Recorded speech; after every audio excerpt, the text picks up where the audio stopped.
Caiu de novo. Incrível, né? Todas as vezes que eu aceito, cai.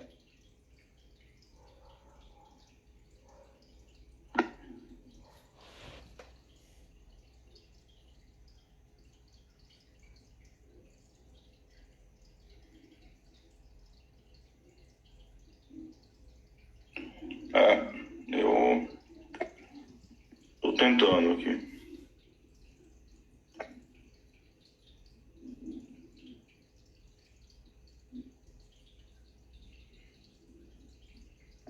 Vamos ver se ele entrou novamente. Agora sim. Agora sim. Agora sim, até que enfim. Live mais difícil. Boa noite. Boa noite. Desculpa, pessoal. Antes de mais nada, para as pessoas que estão presentes, me desculpa, a gente tentou aqui de todas as maneiras se conectar e agora deu certo. Enfim. Que bom. Certo. Muito obrigado. Obrigado, Fernando. Olha, obrigado você, imagina. Aí, porque muita gente caiu nessa minha saída aí, mas já estão voltando. Todo mundo volta. Todo mundo volta. E deixa eu dizer uma coisa para vocês. Eu não tenho tempo, eu não tenho hora. Então, se precisar estender a live, a gente estende, recomeça a outra. E desculpa mais uma vez pela falha de conexão aí. Imagina, olha, para nós é uma honra tê-lo aqui com a gente. Eu acho que a gente tem muito a conversar. O Instituto Direito por um Planeta Verde, como você acho que já teve conhecimento, tem como uma das suas finalidades defender o meio ambiente e os direitos das populações indígenas, e a gente tem visto na sua trajetória realmente algo que é muito, muito próximo de todos esses objetivos, né? E eu até gostaria de já começar, se você me permitir, eu vou dar uma invertida. Provavelmente todo mundo sempre deve começar com você falando assim, bom, conta um pouco aí da sua trajetória. Eu já vou começar pelo final, depois a gente volta, se você me permitir.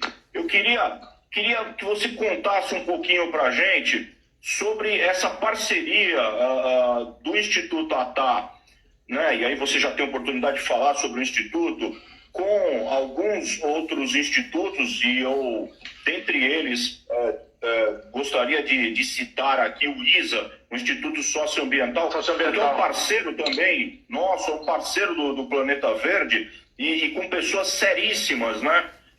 Daquele projeto das casas de pimenta, né? Do povo Baniuá. A gente já falou aqui de povos indígenas, né? Eu queria que você contasse um pouquinho, porque é espetacular esse projeto, né? E tem dado muito certo, acho que é um case de sucesso. Obrigado, antes de mais nada. Fernando, deixa eu te contar. O Instituto ATA nasce de uma relação estreita que eu mantive, que eu mantenho, aliás, por muitos anos, principalmente com o Beto Ricardo, um dos fundadores do ISA.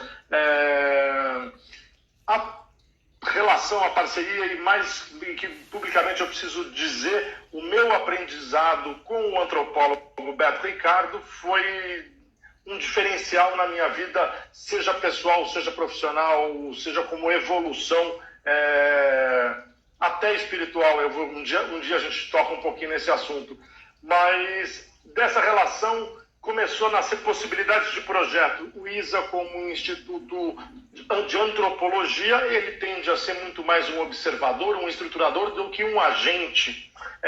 Na cadeia do alimento, a gente entendeu muito rápido que proteger a floresta não é só proteger o rio, o mar, a floresta, é proteger o povo que vive dentro dela.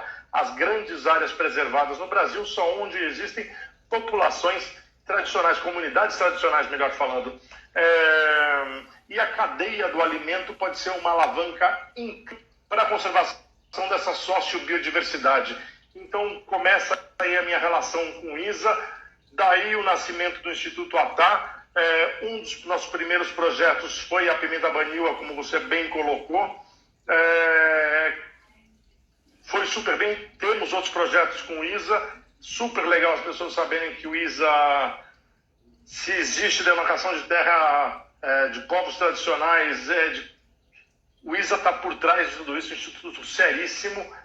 Eu, obviamente, tenho essa relação de quase o Beto Ricardo como um mestre para mim, e assim começa a nossa relação. Mais legal que isso, e que é o que eu gosto de contar para as pessoas, Os baniuas têm na pimenta não um produto, eles têm um valor cultural. Uma mulher baniua, quando casa, recebe da sua mãe sementes de pimenta, que ela vai manejar. E também mudas de mandioca, não são mudas, são manivas, como eles falam, são toquinhos de mandioca. A planta mandioca tem semente, mas não se usa semente para plantar, se usa estacas. E essas estacas são mantidas, passadas essas pimentas, e essas estacas são passadas de mãe para filha. A filha, mesmo que ela receba da mãe a pior pimenta e a pior estaca de mandioca, ela vai sempre plantar aquela estaca de mandioca para o resto da vida. Vamos agora entender essas diferenças culturais. Nós queremos plantar sempre a mandioca mais macia, que cresce mais rápido, a que produz mais. Eles não. Se a menina recebeu da mãe, que recebeu da avó, a pior mandioca, ela vai continuar plantando. Por quê? Porque sabe Deus amanhã. Num momento de muita chuva ou pouca chuva, é aquela mandioca que vai alimentar todo mundo. Este é o manejo da sociobiodiversidade ou da biodiversidade in situ. Isso é um diferencial gigante, a mesma coisa para as pimentas. Esse projeto decolou, foi super bem das pimentas. Hoje a pimenta está aí no mercado, até a gente exporta um pouquinho. Eu conto essa história do um pouquinho, porque a gente não vende quanto pedem, a gente vende quanto o índio consegue produzir. A gente não quer transformar índio em produtor de pimenta, e sim reforçar a cultura deles através da produção e da cultura natural, da tradicional deles. E vamos lá. Historicamente, a pimenta é um legado feminino. A mulher é que produz, é quem faz isso, e o homem antigamente saía para caçar, saía para pescar, mas São Gabriel das Cachoeiras tem 300 anos de contato com a gente. Muitas coisas foram mudando, se modificando por lá. Uma delas, o como o homem faz dinheiro. Uma das formas que eles fazem dinheiro é garimpando. E o garimpo ilegal, além de nocivo para o meio ambiente, também não é legal. Então, a pimenta começou a gerar um benefício financeiro para as famílias Yanomamis igual ou maior que do ouro. O que aconteceu nessa hora? Não só uma geração de renda, mas mais que tudo, a união da família. O pai deixa de estar 30 dias, 50 dias na mata tentando garimpar, ao passo que ele vai estar do lado da mulher, reforçando um dos traços da estrutura baniua, que é o matriarcado. Esse projeto é um projeto que eu tenho muito carinho, e a gente contém outros, lógico. E desculpa me delongar na minha resposta. De fato, e assim, a gente percebe que respeita demais as tradições, e é isso que realmente é preciso em qualquer projeto que envolva a população indígena, né? Porque muitas vezes os projetos querem alterar a realidade desses locais, desses povos, e na verdade esse projeto apenas impulsiona um pouco aquilo que já é o dia a dia, né? O que é cultura tradicional destilada por gerações. Eu acho que essa é uma coisa que eu gosto muito de falar. Essa sabedoria dos povos tradicionais ou da cultura é um patrimônio, e a gente não devia desperdiçá-lo, a gente devia protegê-lo. Nós precisamos de pessoas assim como você, que tem toda essa projeção para poder divulgar e realmente impulsionar esse tipo de projeto. Agora, o Instituto tem alguma intenção de levar projetos semelhantes para outros povos indígenas ou para outras comunidades tradicionais? Né? Sim, a gente tem outras comunidades tradicionais. Nós temos um capítulo ainda inacabado com uma comunidade quilombola, que são os Calungas, um projeto controverso, um projeto que a gente está retrabalhando ele para que ele seja... Nós tocamos ao todo fizemos 12 projetos nesses 10 anos de ATA. Temos hoje tocando, gerenciando 8 projetos, alguns que já estão em fase terminal. Terminal, quero dizer o seguinte, já está terminando. Quando a gente fala de tempo de projeto, a gente fala aí de um range de 8 a 10 anos. Alguns desses projetos já decolaram o voo, estão se descolando do Instituto, e outros que nós estamos recém começando. Estamos começando hoje, junto com uma parceria com a IP, com a International Paper, um trabalho, aliás, por muita vaidade nossa, e já que eu estou falando para o pessoal do direito, eu entendo que era super legal contar duas coisas. Primeiro que o ATA é o MOCIP, a gente no segundo ano conseguiu esse reconhecimento ou esse status de OCIP, e a segunda coisa que é muito legal nesse projeto, junto com o Jerônimo Vilas Boas, vou falar dele um pouquinho mais para frente, é que ele foi aprovado no board internacional da International Paper, do board americano, vamos dizer assim, na sede. Então é um projeto que a gente está cuidando com muito carinho, e tudo isso a gente conseguiu fazer no meio da pandemia. Ou seja, importante lembrar que as crises também trazem oportunidades. Não trazem só oportunidades, a gente não está comemorando o Covid, a gente está sofrendo muito com isso, essa é uma outra história, mas o fato é que a gente tem uma alegria assim de estar começando um novo projeto hoje, e outros projetos, por exemplo, como o Mercado de Pinheiros. O Mercado de Pinheiros aqui em São Paulo era um mercado que estava em desuso, em decadência. Nós, junto com outros atores, conseguimos revitalizar o mercado, e o mercado hoje tem uma história que é incrível. Ninguém fala do ATA lá dentro, sabe por quê? Porque o projeto deu certo. Ele não é um apêndice da gente. Ele é um caso. Esta é a verdadeira estruturação de um projeto. É ele andar sozinho, você abrir a oportunidade e o mercado cumprir a função natural dele, que é servir aquela comunidade. Então a gente tem um orgulho muito grande aí desses projetos que a gente tocou nesses anos. Só para a gente compreender, então você falou que esses projetos eles duram em torno de 8, 10 anos. Depois desses 10 Sim. anos, isso significa que aquela comunidade, seja indígena ou população tradicional, quilombola, ela já tem condições de andar com as próprias pernas, ela já está totalmente integrada ao projeto, e a partir daí o Instituto continua monitorando, ou ele se retira?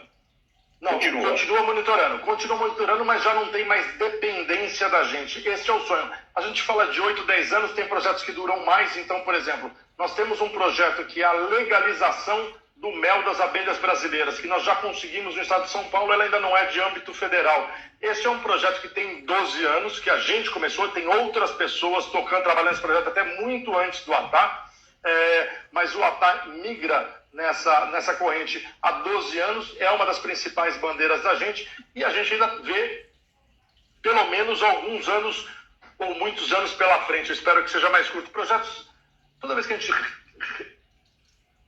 trabalha com a teia humana, o tempo é um valor secundário. Eu cheguei a ver uma postagem da WWF da Nova Zelândia, mostrando uma foto sua no meio da floresta.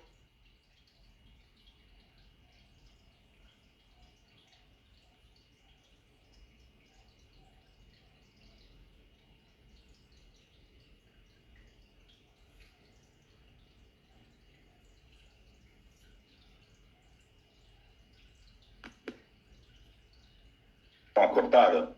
Voltou perfeito. Voltou. Tem algum projeto com relação a chocolate e populações tradicionais? Sim, a gente tem um projeto hoje junto com os Yanomamis. Nós já tocamos um dos projetos que a gente toca hoje, que vai muito bem, é dos cogumelos Yanomamis. Esse projeto, a gente escreveu um livro em Yanomami, depois traduziu para o português. Através do ISA, esse livro ganhou um jabuti. E hoje nós estamos desenvolvendo um segundo projeto junto com o cacau daquela região. Vale a pena dizer que, para quem for apaixonado por cacau, que o cacau tem uma tendência a se isolar geneticamente.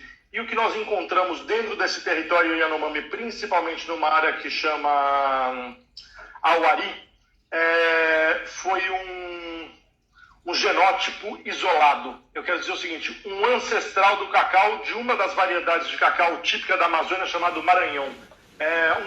A gente fez uma leva pequena de chocolates, junto com o Mendes, um grande pesquisador, um grande chocolatier,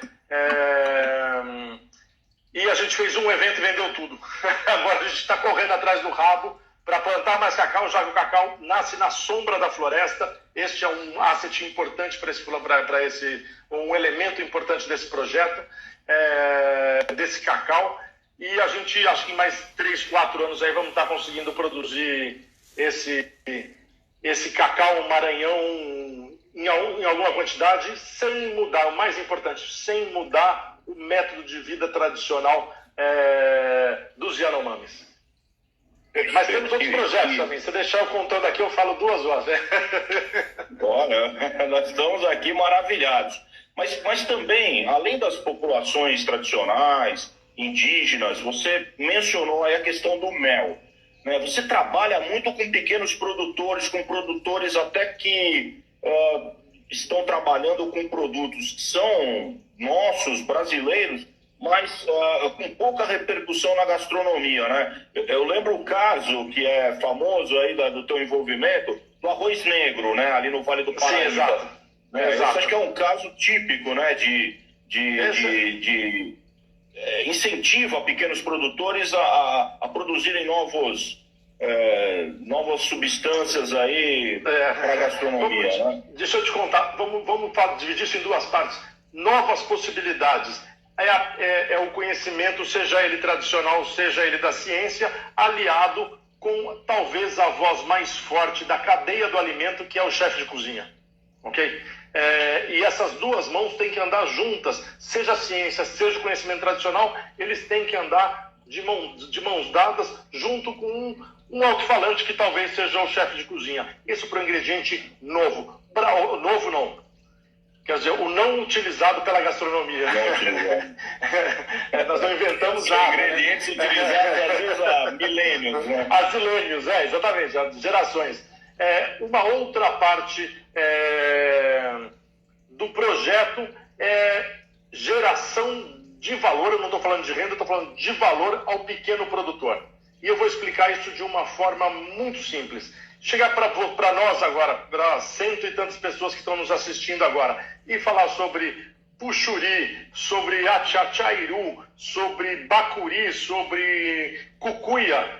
Ninguém sabe o que é e não está errado. Isso é porque o Brasil ainda não aprendeu a olhar para dentro dele. Então, para não usar esses exemplos extremos, eu vou usar um exemplo bastante próximo da gente, o vinho.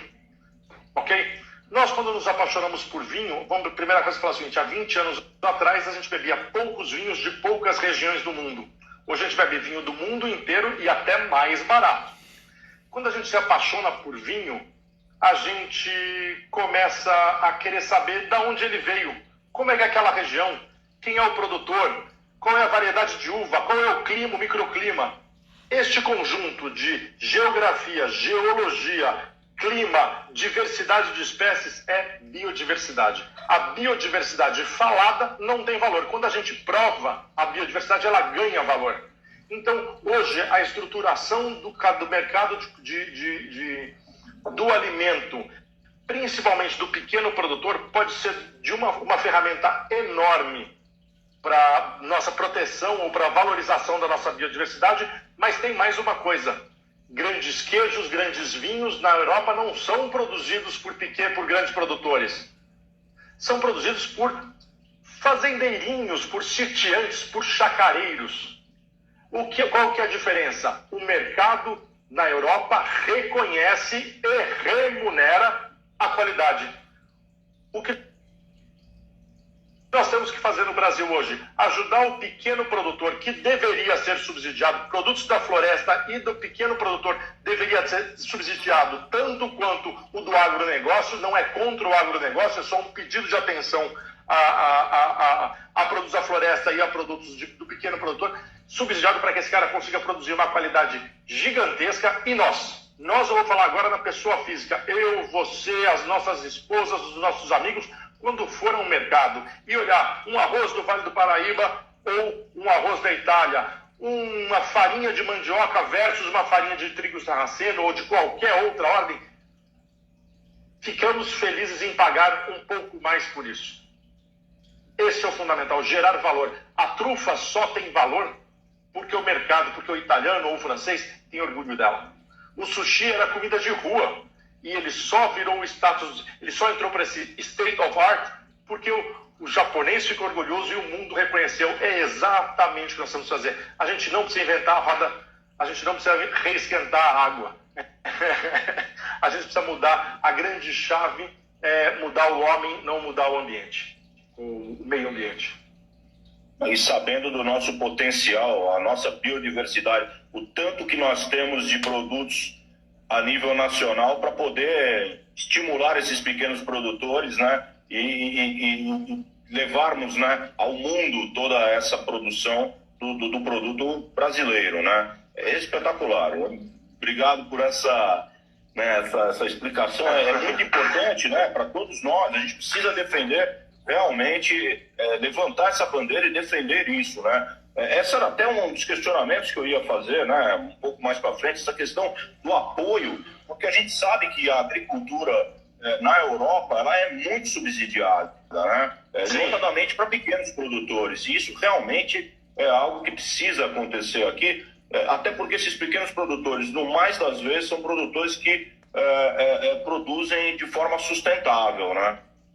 E com muita ligação com os chefes, né? Os chefes, de certa maneira, que são os maiores adquirentes desses produtos do seu dia a dia, têm um certo controle na qualidade dos produtos tradicionais, né? Dos produtos de pequenos produtores. O que não tem dos grandes, né? Que você perde, exatamente. Né? Aproveitar que hoje é Dia Mundial do Rock, né? E foi o rock que te levou para a Europa, não foi? Foi aquele momento da sua vida que você estava internado com o movimento punk. Foi assim, né? Mas como nós somos muito afortunados, você foi, mas voltou. E voltou com uma bagagem, né? Uma base culinária muito forte. Mas o que eu queria voltar então um pouquinho naquilo que você já deve ter respondido 1 milhão de vezes, mas é uma curiosidade para todos nós que estamos aqui, né? Foi muito difícil sair da culinária europeia, né? E fazer essa transição para uma culinária, uma cozinha, uma alta gastronomia com produtos brasileiros. Eu me recordo de uma entrevista sua dizendo que foi o Eric Jacan que te alertou. Ele deu uma cutucão no ego, porque ele falou: você não vai fazer comida francesa tão bem quanto eu, vai fazer cozinha brasileira. Então, ele falou como um bom amigo, falou como um provocador que ele é, muito inteligente, muito sagaz, e isso me pegou no ego de uma forma ímpar e voltei. Deixa eu te dizer uma coisa, essa coisa de um dia aprender a cozinhar na Europa e voltar e fazer uma cozinha brasileira, parece que foram uma coisa muito rápida, feita em poucos anos. Não. Isso foi um longo percurso. Vou tentar fazer dele curto. Um dos primeiros restaurantes que eu trabalhei aqui no Brasil chamava Filomena, da família Suplicy, da família Matarazzo Suplicy. E ali eu tinha uma obrigação de fazer uma cozinha mais italiana. Na ausência de ingredientes perfeitos italianos, eu comecei a fazer pequenas corruptelas, trocar o ingrediente italiano por um sucedâneo, ou um parecido, ou um criativo brasileiro. E o público começou a gostar. E o público começou a gostar porque já existiam franceses no Brasil que faziam cozinhas francesas com ingredientes brasileiros. Então, não existiria o Atalas ou este processo, essa cozinha brasileira, se não tivesse pessoas que precedessem. E se não tivesse também uma aceitação do público. Isso foi me encorajando para cada vez mais levar essa coisa da cozinha brasileira para frente. O que eu quero dizer? Eu não fui o primeiro cara da cozinha brasileira. Eu talvez tenha sido um menino no lugar certo, na hora certa. Eu talvez tenha sido o primeiro brasileiro a fazer cozinha brasileira com técnica europeia. Talvez. Eu tenho uma certa reticência em me apropriar disso. Eu acho que teve outras pessoas, umas com mais luz, outras com menos luz. Teve pessoas que fizeram de forma menos atrevida. Então, eu acho que eu fui o menino que deu certo porque eu estava no lugar certo também. A gente percebe muito, né, que muitos chefes franceses que se radicaram no Brasil, no caso do chefe Laurent, chefe Claude Poivrot, se encantavam em trabalhar a culinária francesa, mas com pitadas de ingredientes brasileiros. Quer dizer, uma coisa assim que para eles era o máximo, trabalhar com ingredientes que eles nunca tiveram acesso antes, né? Enquanto que nós torcíamos, de certa maneira, o nariz para isso, não é verdade? Foi difícil esse começo para você? Para domesticar o gosto do brasileiro para aquilo que era nosso? Não, deixa eu te falar, não. O brasileiro é aberto demais. Assim, você vai para fora do Brasil, principalmente na Itália, na Europa, de modo geral, uma criança come comida italiana. Aqui no Brasil ela come sushi, ela come McDonald's, ela come quibe, o mundo dá. Então o Brasil tem essa possibilidade. Isso não quer dizer que foi facinho, mas tive muito menos resistência do que outros chefes teriam ou têm em outros países, ok? De cultura culinária mais forte, ou de uma miscigenação cultural não tão grande quanto o Brasil. Eu acho que tem esses dois pontos são bastante relevantes quando a gente fala dessa oportunidade de fazer cozinha brasileira. O Brasil é um lugar com... A gente não dá todo o valor que merece. Volto a falar, às vezes eu faço uma brincadeira. Se a trufa, esse ingrediente incrível que nebria todo mundo, que custa 5 mil euros conforme o ano o quilo, se ela morasse aqui, se ela tivesse nascido nos interiores do Brasil, como é que ela ia chamar? Você faz ideia? Merda. Por que eu vou pegar com porco o negócio? É uma brincadeira. Os amigos do interior me desculpem, mas é uma licença poética, é uma piadinha. Só para falar o seguinte: o ingrediente na Itália, em Alba, esse que custa 5 mil euros o quilo, o cara tem que sair à caça e depende de um cachorro ou de um porco para encontrar. Como é que pode o mais alto ícone gastronômico estar atavicamente ligada com a primeira atitude humana, que é a de extração? Ir cavar, ir buscar, ir caçar, ir pescar na natureza. Olha como é que a gente tem um ouroboro da culinária nessa hora. Esta ferramenta que faz esse ouroboro, a cobra que morde o rabo, é o que falta na cozinha brasileira. O nosso piqui, são inomináveis ingredientes brasileiros que têm potencial internacional gigantesco. Eu vou cometer um segundo exagero aqui. A gente vai no mercado e compra aqueles pinholes, snúbar em espanhol, em árabe, pinole ou pinhole, conforme a língua que você estiver falando na Europa. Isso está caro e as pessoas compram e querem usar, fazem o seu pesto assim, ou se vão fazer a sua kafta, usam. Por que é que a gente não paga caro? Por que é que ninguém gosta de pinhão? Por que as pessoas não ligam para pinhão? Nós estamos falando de uma árvore. O pinhão, para quem não sabe, é da araucária. E para quem não se lembra, a araucária é protegida por lei no Brasil. Nós estamos falando de um ícone, de uma coisa, de um ingrediente que é de uma elegância, de uma proteção ao meio ambiente, uma coisa demais. E que o Brasil ainda chega à estação e ele fica no cantinho da banca, ali jogado num canto. Então, a gente tem um processo de valorização dos nossos pequenos produtores, dos nossos produtos, e não são só da Amazonas, não. É aqui da Mata Atlântica, é do sul do Brasil, é do Pantanal. O Pantanal, eu posso falar horas do Pantanal. Tem uma série de coisas muito legais e que a gente precisa mudar essa chavezinha de dar valor. É verdade. Eu me recordo a primeira vez que eu fui a Belém do Pará, que eu entrei tava uns 40 graus, eu entrei numa sorveteria. Quando eu olho a lista de sabores, sapoti, bom, daí pra frente eu falava, caramba, não é possível, que eu quero provar tudo, né? Bacuri, enfim, hoje muitos desses produtos já estão sendo utilizados, né, na culinária, enfim, até em sucos, polpa. Sim, já tá melhorando, né? É algo que lá o pessoal do norte é comum, né? Mas para nós aqui das outras regiões, principalmente ao sul, é algo inacessível, mas que é maravilhoso, né? Você ir numa feira livre no Pará é uma coisa de você ficar maluco. Não, e tem uma coisa que a gente está falando dessas frutas exóticas, do bacuri, do tucumã, e não esquece de falar do açaí. O açaí é daquela realidade e está incorporado hoje no mundo, ou seja, a possibilidade existe. ok? Ela não está fechada. O mundo não gosta, aliás, o mundo não quer outro açaí, o mundo não quer outro morango, o mundo não quer outro abacaxi ou outra manga. O mundo quer novidade, o mundo quer possibilidades. E o Brasil está sentado na maior biodiversidade do mundo. A gente precisa se apropriar desta biodiversidade e, fundamentalmente, gerar valor, gerar renda para populações que moram nessas regiões, pelo menos vamos falar assim, e cultura. E cultura. A gente não pode esquecer que o maior elo entre natureza e cultura passa por dentro de uma panela. Seja ela de um chefe, seja ela de um indígena, seja ela de uma dona de casa, seja ela de um cara que frita pastel na feira, o maior elo entre natureza e cultura é a comida. Que espetáculo.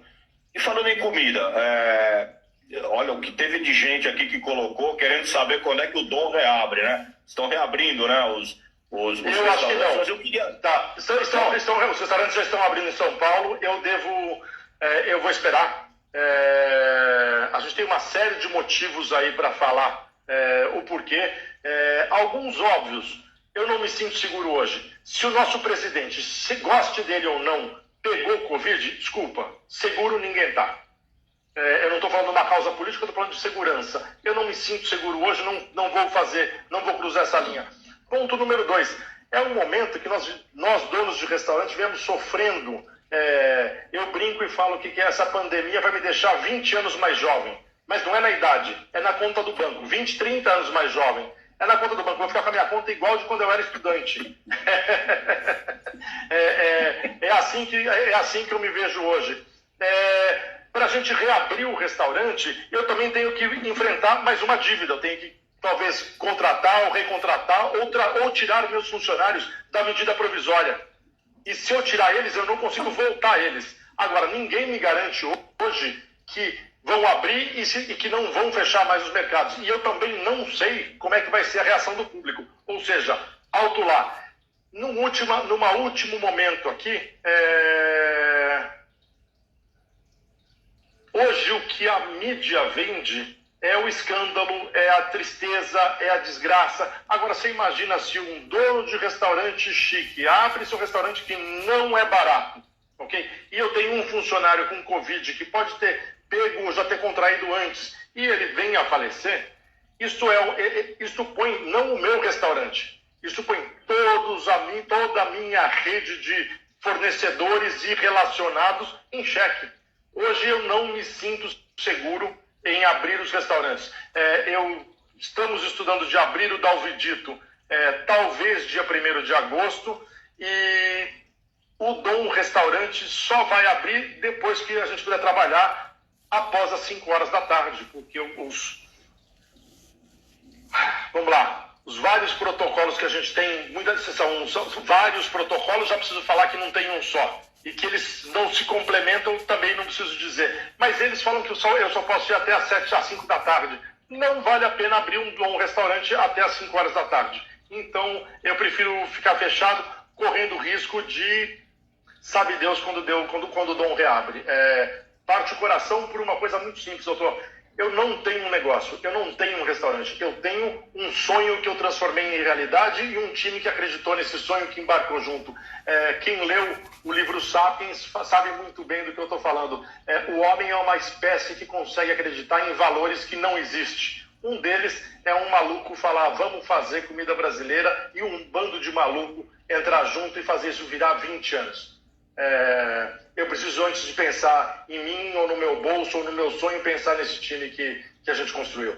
Nessa família que chama Dom Restaurante. Não, é muito sensata a tua posição e a gente compreende claramente. Eu acho que é uma posição assim, de alguém que realmente pensa não só em si, mas em vários aspectos e nas pessoas com quem trabalha e a quem serve também.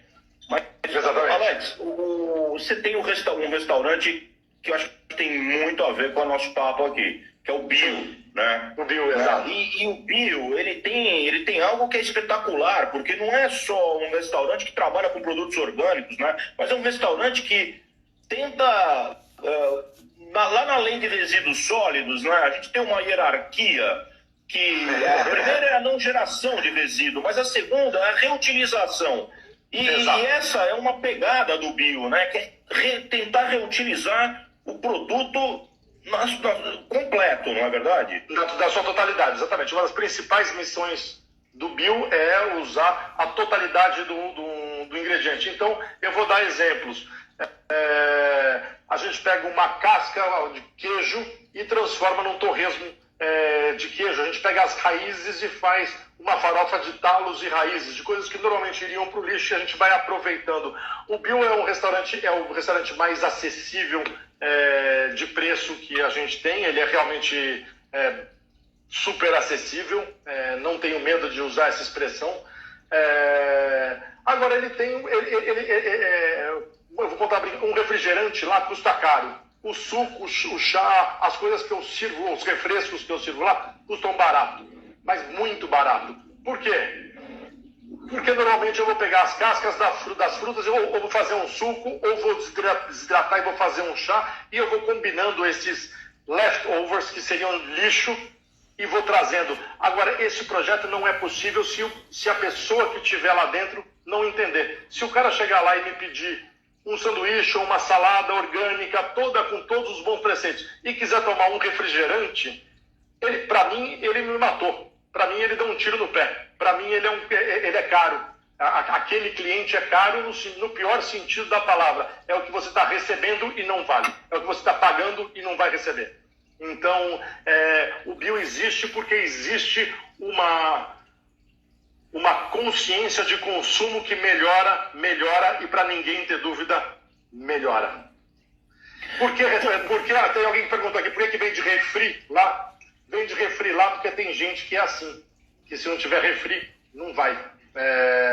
Para formar o paladar, a gente não faz... seduzir as pessoas, a gente não seduz com coisas ruins, a gente seduz com coisas deliciosas. Quantas vezes o cara foi lá tomar um refri e a gente serviu o refri que ele queria e doou, ou deu, ou fez ele degustar um suco, e aí ele deixou aquele hábito de lado. Então, se a gente tem, não é só pelo dinheirismo, não. Repensa aí na pergunta e faz outra, que estou aqui para ela. Não, eu ia só te perguntar se isso você sente ser uma tendência na gastronomia, tentar de alguma maneira deixar ou verificar essa pegada ecológica, ou isso é algo muito particular seu e de um pequeno grupo de chefes ou restaurantes? Não, deixa eu te falar uma coisa. Não pelo seguinte: hoje a indústria do alimento, falando da grande indústria do alimento, lança em média 6 produtos orgânicos por mês.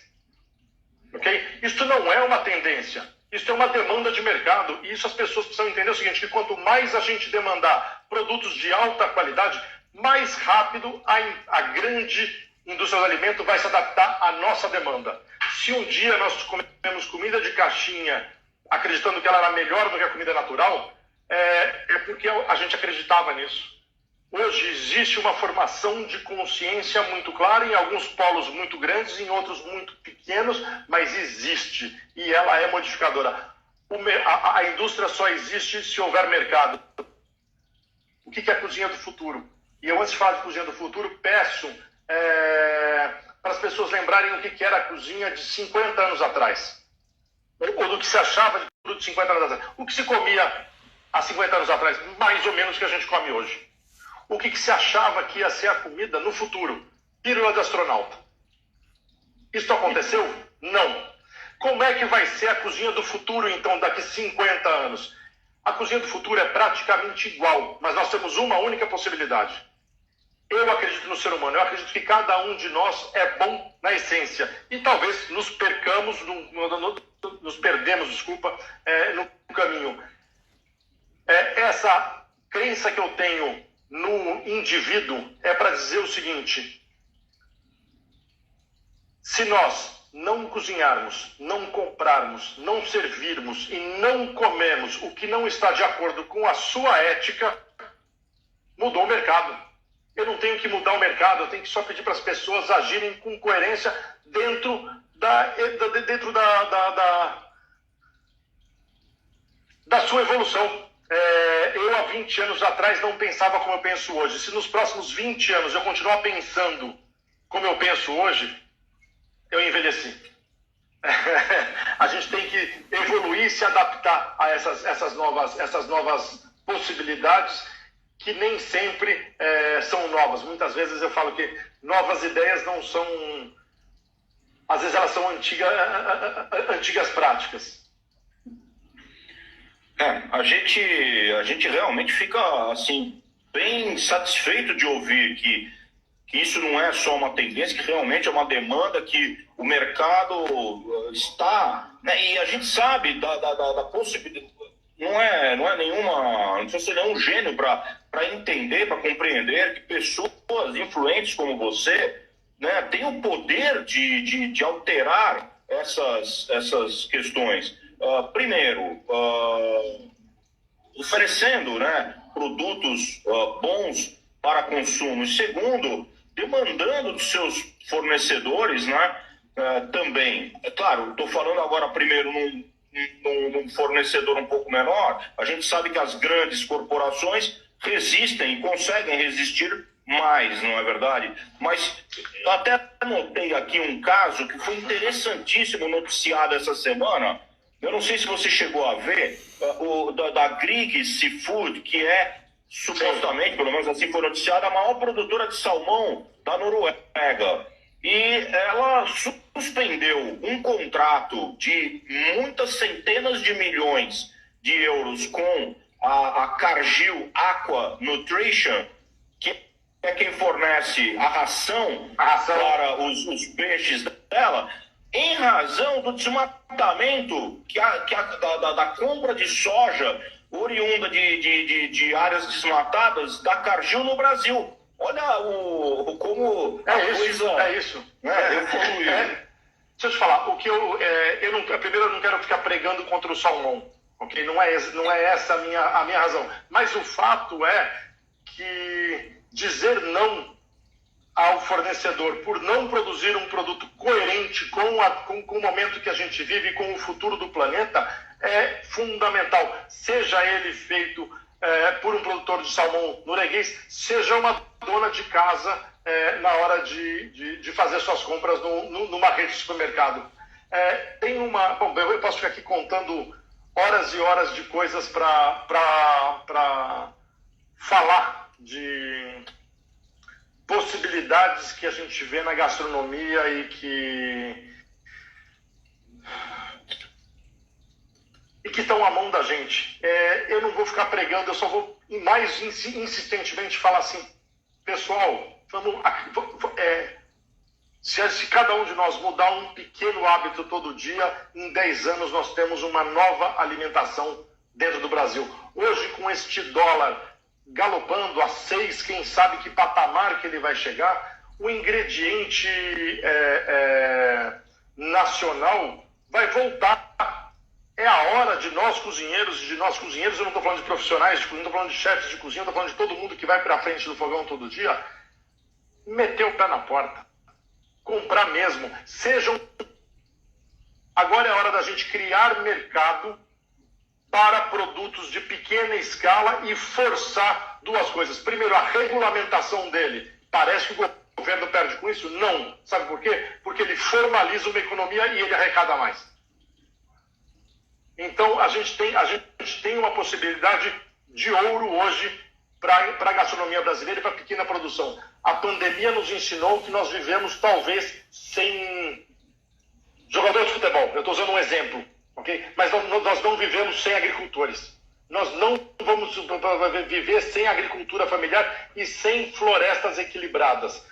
O manejo de fauna, o manejo de flora, o manejo dos nossos recursos, da nossa água é fundamental hoje em dia. Perfeito. Eu até gostaria assim, claro, você trabalha com fornecedores, mas numa outra escala, né? Uma escala assim de compra muito maior.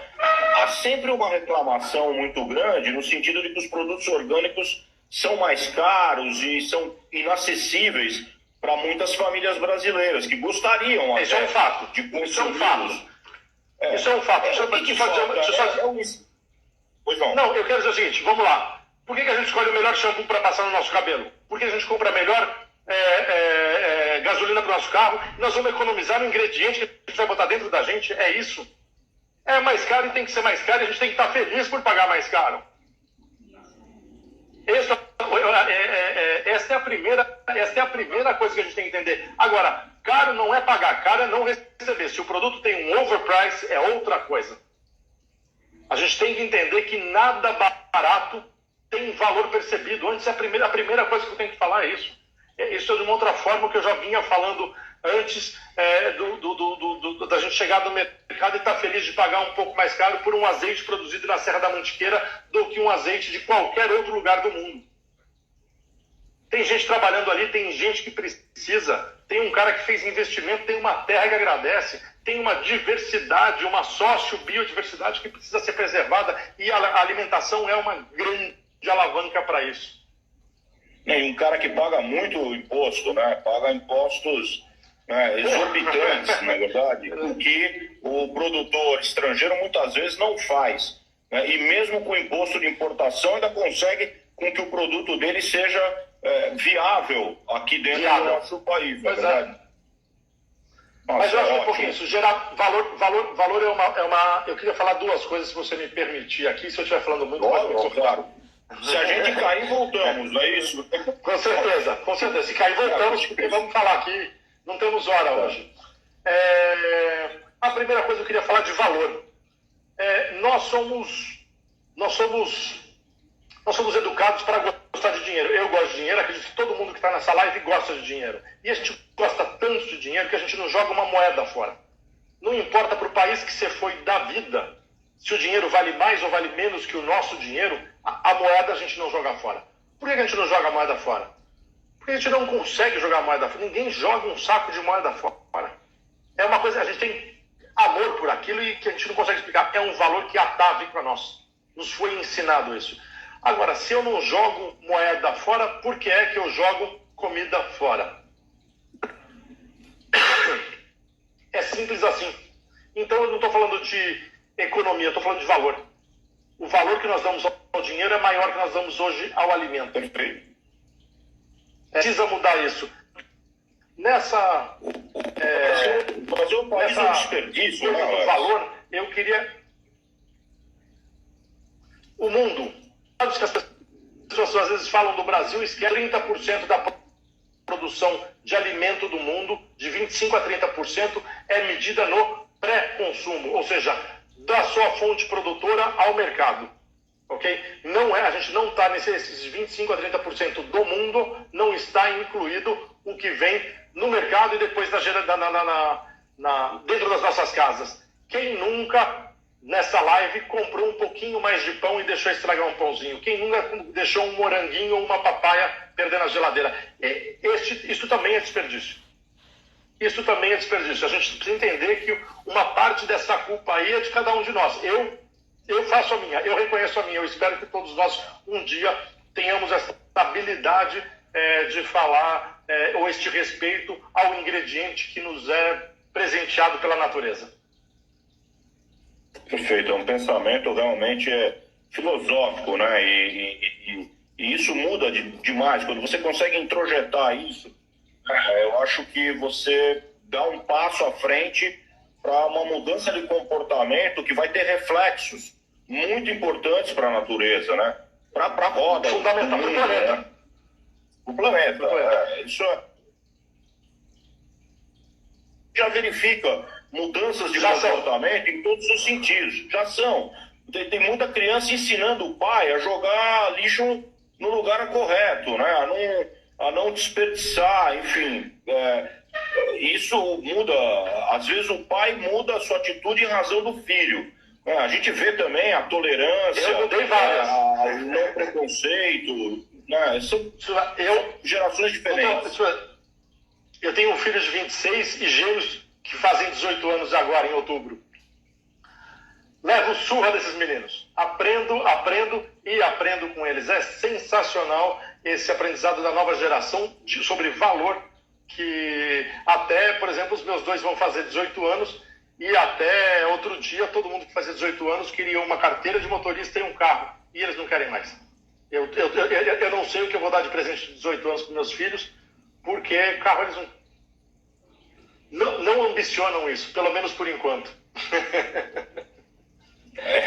Imagina a nossa geração falar, você quer um carro? Nossa Senhora, né? Era tudo na vida, né? Mas são outros valores, né? Outros valores. Exatamente. Tem uma segunda coisa. Opa, me desculpa. Bati aqui na minha coisa. Tem uma outra coisa que eu queria pedir para vocês do Planeta Verde, né? Direito Planeta Verde. De quem sabe a gente conseguir construir um projeto juntos sobre a legislação e a possível transformar em políticas públicas, por exemplo, a extração da floresta em pé, de produtos das comunidades tradicionais. Por que é que um agricultor, seja ele de médio ou grande porte, ele tem subsídio de banco? Por que é que não existe subsídio de banco para produtos das nossas comunidades tradicionais ou do pequeno produtor rural? Nós fizemos um estudo, esse projeto que eu contei para vocês do mel, olha que dado interessante esse. É um estudo, eu vou voltar a falar que o papel aceita o que você quiser escrever, então o que eu vou falar pode ser contestado, mas é um estudo que nós levamos a sério e vamos continuar levando a sério, vamos tentar provar isso na prática. O projeto, dos vértices do projeto é mostrar para o seguinte: uma família que disponha de uma pessoa, uma manhã por semana para meliponicultura, pode gerar uma renda igual ou maior a um Bolsa Família. Uma pessoa de uma família, uma manhã por semana. Isso porque o mel das abelhas brasileiras, esse mel das abelhas mansas, ele é um pouco mais líquido, e por isso é o problema que a gente falou, que é o segundo projeto, um projeto antigo, a legalização ou a regulamentação, melhor falando, a regulamentação desse mel. O dia que ele estiver regulamentado e nós, brasileiros, reconhecermos que aquilo é uma maravilha, é uma delícia que a natureza nos entrega pronta, e a gente fala, eu vou pagar mais caro, meu Deus, a gente vai gerar ainda mais renda do que um Bolsa Família para cada família que produza mel com uma pessoa, uma manhã por semana. Tem projetos incríveis e modificadores. E eu espero que outras pessoas se imbuam por isso, porque tem muita possibilidade de projeto. A gente trabalha nessa vertente do alimento, mas tem muita possibilidade. Então, para quem trabalha mais no cunho social, olha, eu vou te falar, possibilidades de mudar o mundo tem um monte. Acredita em você, faz, se junta com alguém que está fazendo, porque é super bacana. E, para não ser repetitivo, mas vou chover mais uma vez molhado, não compre, não cozinha, não sirva e não coma nada que não tiver dentro da sua ética. O seu pedido é uma ordem. É claro que nós vamos fazer vamos elaborar algum projeto conjunto aí, vamos te ajudar naquilo que for necessário para que a gente possa, né, alcançar essas metas, porque elas são socioambientais e tem tudo a ver com ambos os institutos, tanto o Planeta Verde quanto o ATA, como o ISA, enfim, tem muita gente boa, tem muita gente que se dispõe a arregaçar a manga e trabalhar, né?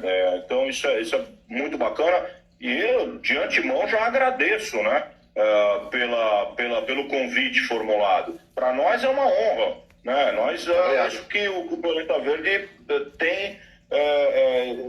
vai te entregar o que ele tem de melhor, que é achar soluções no âmbito... Estou vendo aqui a Cristina Graça, que é a presidente da ABRAMPA, da Associação Brasileira dos Promotores de Meio Ambiente, está aqui conosco. Tenho certeza que a ABRAMPA também é um outro ambiente espetacular para poder se juntar a nós em projetos variados, né? Porque é uma instituição seríssima que também defende com unhas e dentes o meio ambiente, não só no dia a dia aí dos membros do Ministério Público, mas como instituição, como associação civil que promove ações, briga realmente, vai para a luta, né? Muitos colegas lá do Norte, assim como você já me confidenciou, não sei nem se você quer tocar nesse assunto, Alex, mas que você foi ameaçado por madeireiros, né? Pouca gente sabe que realmente você arregaça a manga, os teus projetos não... Aquele negócio, né? Todo mundo vê as pingas que eu tomo, mas ninguém vê os tombos que eu levo, né? É assim, é legal ver o resultado final de tudo isso, mas o que você passou para chegar lá não é brincadeira, né? Não é brincadeira. Aliás, obrigado por ter falado nisso. É uma história que eu evito contar, até porque a gente teme sempre, né? Mas eu acho que engajar as pessoas, a gente não devia engajar elas pelo temor, pelo lado ruim. Isso é uma das coisas que eu falo muito para os amigos dos meus filhos e para uma série de pessoas. Mas como é que eu vou convencer um jovem a militar pelo meio ambiente se tudo que ele vê na vida é coisa ruim? Se tudo que ele prova é coisa ruim? Se tudo que falam para ele é desgosto, é amargo, é azedo? A gente precisa convencer esse jovem que tem uma Amazônia gigantesca que precisa ser produzida, protegida, que existem mais de quase 200 línguas indígenas, mais de 180 etnias, quase 50 povos isolados, que existe uma caatinga, que existe um Pantanal, que existe uma cultura gaúcha. Essa diversidade que a gente tem no Brasil é única e a gente precisa dar este valor para essas crianças, para que eles se engajem pelo bonito, pelo gostoso, pela beleza, pelo natural que é o Brasil. Não porque o mundo vai acabar, porque o fenômeno global, porque o presidente não sei o quê, porque o ministro não sei... Meu Deus, vamos engajar a nova geração pela delícia que é sonhar e viver a natureza. Espetacular. Não sei como é que já até perdi a noção do tempo aqui. Eu também não sei. Bom que o relógio já deixa aí atrás. Mas enquanto o Instagram não tirar a gente está aqui. Assim, você sentiu nesses projetos que realmente essas comunidades elas tiveram a sua autoestima elevada enquanto comunidade, enquanto coletividade? Muito. A primeira coisa é o seguinte, eu vou tentar traçar uma realidade, desculpa se eu não for muito preciso, ou se há pessoas conhecerem outras realidades que não seja exatamente do jeito que eu vou pintar agora, eu vou descrever agora. Para muitos de que ele consegue imaginar é que tem uma cidade lá longe que chega de barco, aquilo é o fim do mundo para ele. Ele fala de Estados Unidos e Europa, ele não tem ideia do que é isso, não faz parte, não entra na cabeça dele, ok? Chega em Manaus, ele é um indígena, ele é tratado como se fosse um mendigo. Como mendigo, eu vou te dar, vou fazer um outro pensamento. Ele tem a autoestima dele muito baixa. A partir do momento que ele vê o ingrediente dele, o nome dele, Banil, ou o nome dele, num produto sendo consumidos por nós, é sensacional. Uma história rápida, um amigo